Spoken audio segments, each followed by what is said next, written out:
കേരളത്തിലുടനീളമുള്ള 1474 മണ്ഡലങ്ങളിലേക്ക് യാത്ര നടത്തി മഹിളാ കോൺഗ്രസിന്റെ ഈ യാത്രയിൽ കണ്ണുനീര് കൊണ്ടുവന്ന അമ്മമാരുടെ കണ്ണുനീരിൽ ചാലിച്ച ഈ കുറ്റപത്രമാണ് പിണറായി വിജയൻ മുഖ്യമന്ത്രി വഹിക്കുന്ന ഈ സർക്കാരിനെതിരെ കേരളത്തിലെ അമ്മമാരുടെ കണ്ണുനീരിന് വില കൽപ്പിക്കാത്ത മുഖ്യമന്ത്രി ശ്രീ പിണറായി വിജയന് താഴെ ഇറക്കാൻ പോകുന്നത് കേരളത്തിലെ അമ്മമാരായിരിക്കുമെന്ന് പ്രഖ്യാപിച്ചുകൊണ്ട് ഈ കുറ്റപത്രം ഇവിടെ സമർപ്പിക്കുന്നതിന് വേണ്ടി ഉദ്ഘാടനം ചെയ്യുന്നതിന് വേണ്ടി ബഹുമാന്യനായ പ്രതിപക്ഷ നേതാവ് ശ്രീ വി.ഡി. സതീശൻ, അതേപോലെ തന്നെ നമ്മുടെ മുഖ്യാതിഥി ശ്രീ നമ്മുടെ KPCCയുടെ ആദരണീയനായ president advocate Sunny Joseph, UDF convener പ്രിയപ്പെട്ട അടൂർ പ്രകാശ് ഉൾപ്പെടെ KPCCയുടെ വർക്കിംഗ് പ്രസിഡന്റുമാർ Shri AP Anil Kumar, Shri PC Vishnunath, AICC secretary ബഹുമാനപ്പെട്ട ശ്രീ റോജി M.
നമ്മുടെ സംഘടനാ ചരിത്രത്തിൽ അടയാളപ്പെടുത്താൻ പോകുന്ന ഒരു പരിപാടിയായി സാഹസ് യാത്ര മാറിയിരിക്കുകയാണ്.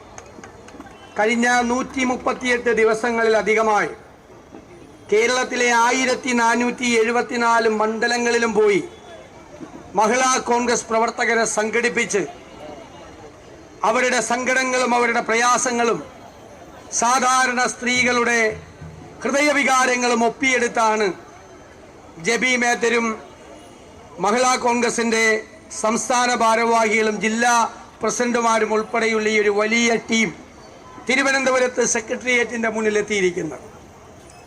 നമുക്കറിയാം, അവർ കൊടുക്കുന്ന ഈ കുറ്റപത്രം കേരളത്തിലെ സർക്കാരിനെതിരായ, പിണറായി സർക്കാരിനെതിരായ കേരളത്തിലെ സ്ത്രീകളുടെ പ്രതിഷേധത്തിന്റെ പ്രതിഫലനമാണ് ഈ കുറ്റപത്രം എന്ന് ഞാൻ പറയാൻ ആഗ്രഹിക്കുന്നു.